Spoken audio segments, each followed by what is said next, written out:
Hi everyone, it's Janis here. I want to start and end this video with the same sentence. Your success and failure is your responsibility.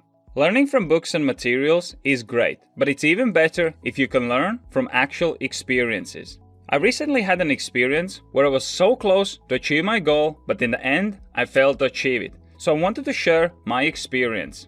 I was preparing for my first marathon, and because I'm a competitive person, I wanted to complete the race in a certain time.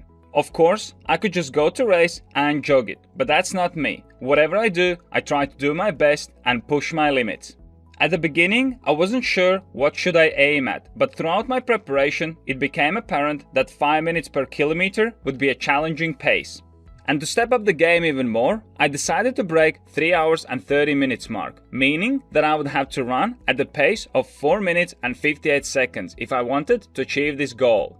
When I started my training, I was able to run 20 kilometers at the pace of 5 minutes per kilometer. After that run, I needed 3 days to recover, and I had 4 weeks time to prepare for the race. So I planned my time accordingly and scheduled 4 training sessions. In my 4 training sessions, I did the following: 20 kilometer run, 35 kilometer run, 40 kilometer run, and another 20 kilometer run. My performance during training days were not great, and after every training session, I needed 3 days to recover.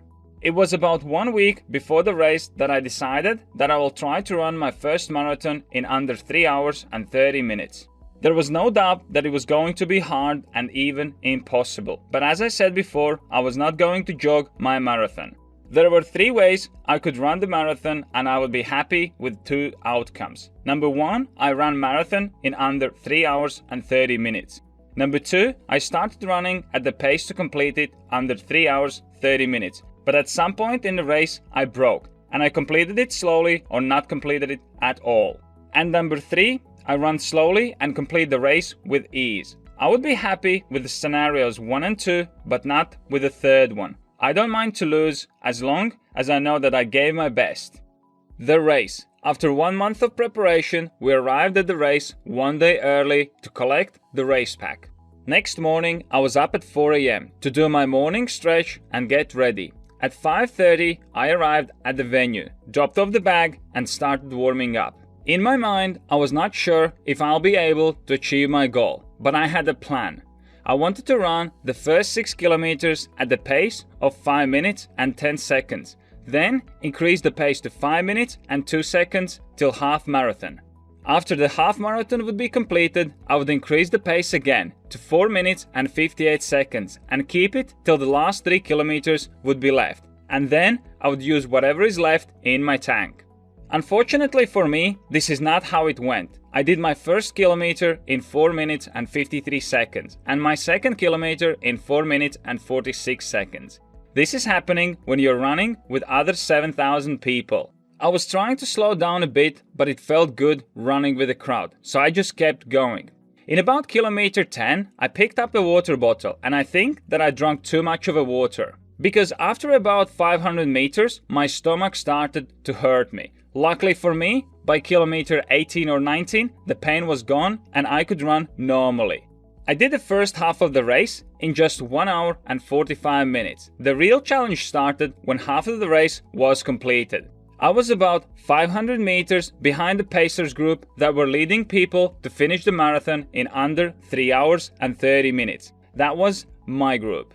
I kept the same pace for about 2 kilometers, but then I felt it's time to catch up with the group. And I'm not going to lie, it was so hard to close the gap. I know that they're running at the pace of 5 minutes per kilometer, and if I wanted to catch up with them, I had to be quicker than that. So for next 3 to 4 kilometers, I was grinding it out. I was getting closer and shaving off about 10 to 15 seconds from each kilometer that I did.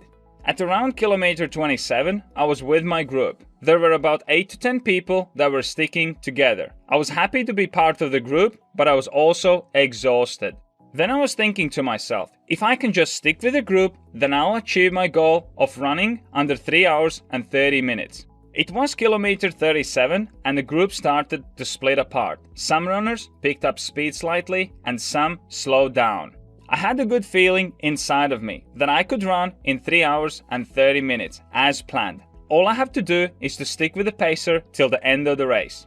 Then, at kilometer 39 and 40, the real hell started. My legs became heavier and heavier, but I was still sticking with the competition pacer.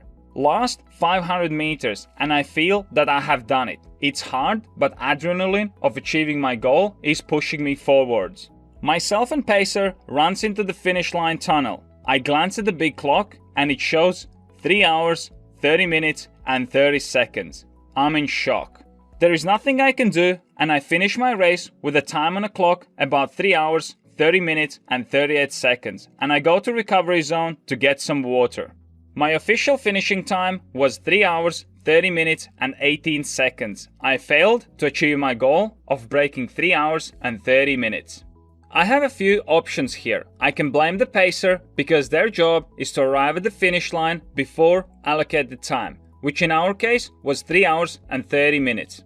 Well, I did finish the race, in fact quicker than 3 hour and 30 minute pacer, but still failed to achieve my goal. But I don't look at it this way, because it is my responsibility to make sure that I cross the finishing line under 3 hours and 30 minutes. I could blame weather as well, as it was quite hot, and many other external factors, but that is not going to help me. The point is that I have to look at the things that I can control. I could have left the pacer group 3 kilometers till the finish of the race, but I didn't.